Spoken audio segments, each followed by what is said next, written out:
Hello and welcome everybody to my first ever Reddit video, and this time we'll be covering the Reddit of Prorevenge. If some of you may know, I used to do YouTube pretty frequently, but I've decided to get back into it. I'm going to try something a little bit different, and we're just going to see how it goes, and we'll hope it sticks. So, this story is called Neighbors Ran Over Our Fence, Dad Installed a Concrete Fence That Wrecked 8 of Their Cars. So, I saw your crazy neighbor stories, and now I bring to you my father's that is stuck in my memory. English is not my first language, and I hope I don't make many spelling mistakes. The TLDR is at the bottom. We live in a small private neighborhood. The neighbors are related to us, more or less, and they're distant relatives. Everybody here is a complete nutjob. They're constantly arguing over decades before me or my brother were even born. Our property line is kind of like a square, and it is surrounded by road from two sides. Keep in mind that on one part of the road, we let in our neighbors use a 1 square meter of the land so they could use the road safer and not damage our property. This is crucial information. The road is made of gravel. The neighbors want my parents and only my parents to pay for the entire cost to lay a new asphalt road. My dad and my mother are constantly fixing potholes for 90% of the road, so naturally our neighbors thought that they would pay for the asphalt road. Classic r/choosing beggars. Fast forward 20 years, the road remains gravel-ish. Nobody wanted to pay for the asphalt road. One day, my neighbors order a massive truck filled with tons of wood. The truck driver runs over our fence. Nobody wanted to pay for the damage, and our fence is made out of multiple bushes, trees, and a little bit of metal fence too. These plants were now completely destroyed and a part of the metal fence completely bent. We had to replace these plants and place a new metal fence. My father told me this was not the first time this happened, but actually the third. I couldn't believe it when I heard this. So this is where the revenge begins. My father is a police officer in the department where they mostly handle frauds, drug busts, etc. He knows the law well. He dug up our property line marker and placed plastic barrels filled with rocks on our property. In the next 6 hours, 3 of our neighbors came knocking on the door because they had our plastic barrels filled with rocks. They were angry and wanted to call the cops, but they never did because everybody knew the little part of our land was still our property. One neighbor in particular threatened my dad that he would throw a pickaxe at my father's back. Over the period of 1 year, these neighbors hit the barrels so much with their cars that the barrels are now worthless. My dad was furious and changed his petty revenge into a pro-revenge. He cut some wood to use it as a mold. He bought cement, sand, and metal poles. One peaceful afternoon, my father and I cemented the whole part of the land and pulled some lovely flowers on top, so when they hit the concrete, they could smell our flowers of victory and defeat. As we expected, 5 of our neighbors in total wrecked their cars on the new fence, and nobody came knocking on the door. The TLDR, the neighbors ran over our fence, didn't want to pay, Dad installed a better fence, and wrecked their cars. And at 1, thank you all for upvoting this post. I have a lot more stories to tell about my neighbors. I will post them soon. The next story contains something similar, but with a lawyer for some sewer stuff. You all wanted to see the wall, and I told my dad I posted the story on the internet. He was scared at first, but I told him you all supported him. He was then even more proud of his plan. I asked him if we had any videos of walls or crashes. He looked over his computer, then my computer, nothing. So I went outside and took a picture with my phone. It was really dark, but here's the picture. Keep in mind, I'll take another picture in the morning when there's more light outside, I promise. There's the wall at night, sketch the property line, and a special picture from you, and some MS Paint. Hey, thanks for the silver, enjoy your day. Edit 3, thanks for the silver and gold, enjoy your day.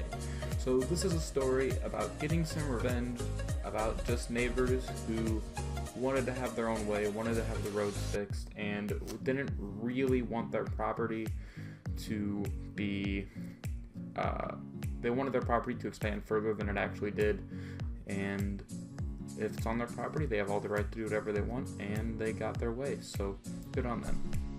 Okay, so this story is called My Homophobic English Teacher. This one's a bit longer, and I decided to have my reaction as I read it, because it has a lot of upvotes, and we'll see what I think. It has a pretty high upvoting rating, and this one is longer, so let's hope that it's good.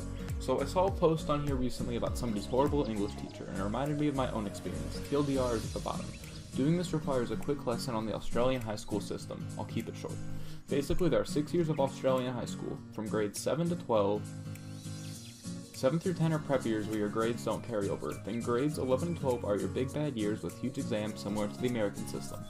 When entering grade 11, you get to choose whether you're going to pursue a path to university. Doing this requires you to do an ATAR subjects, which are the hardest subjects available, and your final grade in your last year is what universities use to decide if you get in. Basically, you have 1 year to really make it count.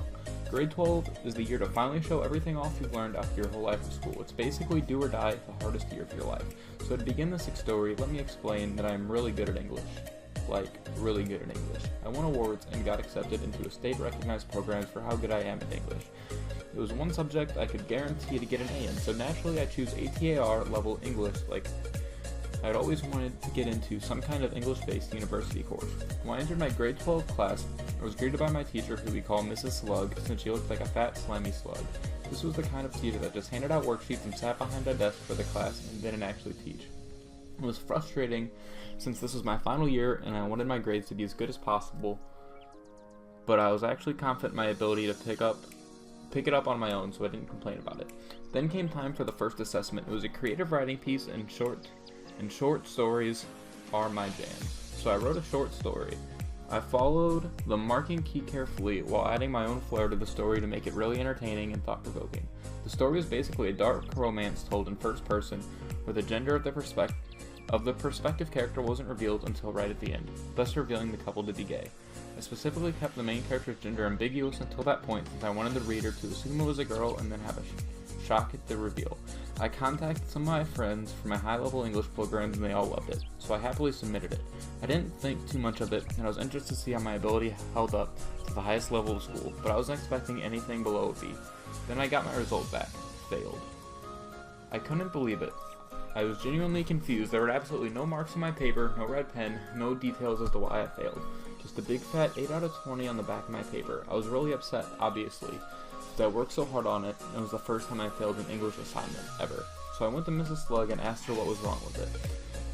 She fluffed around and gave me an answer that essentially boiled down to, I don't like it, and that was it. She had no reason to fail the story, she just didn't like it. Newsflash, that's not how marking creative writing works. If it had been any other year, maybe I would have just blown it off and moved on, but this was grade 12. This failure could be the difference between getting into university and getting rejected. So I went to the head of the English department at my school and requested a regrading. I didn't tell him that I failed it, just that I wanted more feedback. He gave it back to me as an 18 out of 20, and I slammed my failing grade onto the desk and asked him to explain. Clearly, Mrs. Slug stood by her grade. Instead of just changing my mark, they sent the writing to a top school in the state to get it remarked again. It came back, 19 out of 20. Needless to say, my mark was changed to an A. The next few assignments were relatively the same, even when she passed me. I asked to be reassessed, and my mark was always made higher than she'd given me. Eventually, I complained enough times they started rotating which teacher marked my work so no one could sabotage it. Even still, I always knew Miss Slug would be the one to mark it because there was never any feedback on it. Just a barely above average mark, and eventually it was changed to an A. I didn't get below an 80% of my assignments for the entire year. And bear in mind, she hadn't taught anything in her class. I basically taught everyone myself, and I did the work at home so my peers also wanting to get in university had a shot. Most of them did get in, can I add. I also didn't understand why Mrs. Slug didn't like my story or me, until one day a discussion of politics came up in class. She's very, very right-wing, a Donald Trump supporter. In Australia, that's super rare, since most of us think he's a jerk. It suddenly hit me. She didn't like my story because I'd done exactly what I wanted. She had assumed the main character was a girl, and then when it was revealed that he was a guy, and it was a gay relationship, she suddenly realized that she'd happily been reading and enjoying a story about a gay couple. It must have infuriated her. She failed it for no other reason than her homophobia. After I realized that, I started to mess with her. My first project was to test Donald Trump's persuasion tactics on her. My next oral presentation, I specifically used Donald Trump's speech style, the way he repeats words, over-exaggerates, dehumanizes, etc.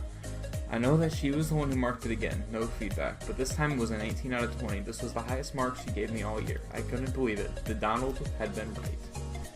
Next, I wrote a strongly worded, very opinionated article on how I was bisexual. The first time I touched LGBT's topic since that first story. I knew it would infuriate her, but she couldn't fail me at this point, and it would look way too suspicious if a student who got 80 plus on assignments suddenly got less than a 50. I don't think I ever got the article back. I have a feeling it passed around the English office so many times they just forgot, but I didn't care that much. I saw my final report card and it had been an 18 out of 20. It must have made her very angry. I hope that she'd read my article and no doubt tried to fail it. But at this point, everyone was aware of her BS and prevented her from doing it. I got some dirty looks for the next few classes. But there was one final straw that made me snap. See, my state holds a huge writing competition for high schoolers every year. It's a massive deal, and people who win this competition often get sponsored for scholarships based on it. Tens of thousands of entries get submitted. Obviously, I wanted to win it. Even getting shortlisted would do wonders for my uni application. Part of the school writing program meant that short stories submitted over the year would automatically get entered in this competition, but I knew Miss Slug would try to do me dirty, so I went to her directly requesting to put in another version of the story I'd made with the feedback I'd gotten from the remarking. She told me to my face that she'd already submitted the story, so I couldn't change it. Fine. As long as I was submitted, I was happy. I didn't get shortlisted. That hurt a lot since I really wanted it, but I figured this competition had really been good, so it was only fair. My little brother, however, got shortlisted this year. He came in second, so I went to the awards ceremony with him. Mrs. Slug was there. She looked shocked to see me there, a little panicked even. I was curious as why she was there, but the answer revealed itself pretty quickly. One of the girls from my class had been shortlisted. Now listen, I'm not a bitter person. If somebody was a genuinely better writer than me, I'm more than happy to accept that. But I found it awfully suspicious that this particular girl had been given the highest mark in my class before I got reassessed. In other words, Mrs. Slug's favorite story, and her story got a 15 out of 20. I know grades don't count for everything, and maybe the story, in fact, been worse, but it was beginning to get a hunch as to what happened. As I said, I'm state recognized for my English ability, so I was able to get into contact with one of the people who marked the competition. I asked, ever so innocently, if she'd read my story. She replied that she had it, and I asked if she could check to see if any of the other markers had read it since it was a pretty distinctive story. The answer came back as I feared. Nobody had read it. Mrs. Slug had lied through her teeth to my face. She hadn't submitted the story at all. She deliberately pulled it out of the submission pile because she was salty. The competition was a huge deal to me. Like I said, it would have been a massive part of my uni application, and she sabotaged it. She wanted me to fail. I was fuming at this point. Even today I get angry thinking about it. I couldn't rest any longer. I was beyond pettiness. This was time for real revenge. My parents both work in education, and my mom in particular was pretty high up in the area. She was a bit of a tiger mom, so when I told her what Mrs. Slug had done, she was mad.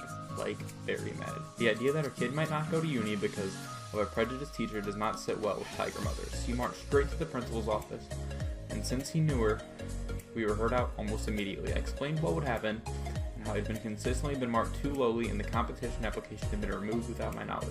My mom was able to kick up a pretty big stink about it, ranting about how Mrs. Slug shouldn't even be qualified to teach at all, let alone grade 12 ATAR English, and she needed to be removed immediately. The principal caught an earful, and the head of English did too. Both of them cowed in fear before the rage of my mother. There was nothing they could do to defend her. Either I had proof of the undermarking and removal of the story application. Statements from my classmates confirmed she hadn't taught anything all year, and it was not looking good for Mrs. Slug. She continued to sag behind her desk like a festering cancer for the last few weeks of the year, giving me sneaky looks. I just quietly did my work helping other people study for the final exam. I knew I'd done enough. In Australia, you can't just fire government workers, but you can move them. Sure enough, at the end of the year, she was relocated to the middle of nowhere, to a school of fewer than 100 kids, where I hope she rots to this day. It's the closest you can get to being fired. I got into university, by the way, and now I'm studying my English course. I should also mention that I got into the most competitive university in Australia. I still get above 80% in my short stories, and the 40% she gave me was total BS. I'm glad I made her suffer for it, and no teacher should ever be able to get away with sabotaging their students like this. Especially like that. Especially when it's their future on the line. I can only hope the few students she teaches now don't have to experience the same thing. TLDR, my homophobic teacher tried to fail me on my assignments and then sabotaged my chance at an important competition, so I essentially got her fired.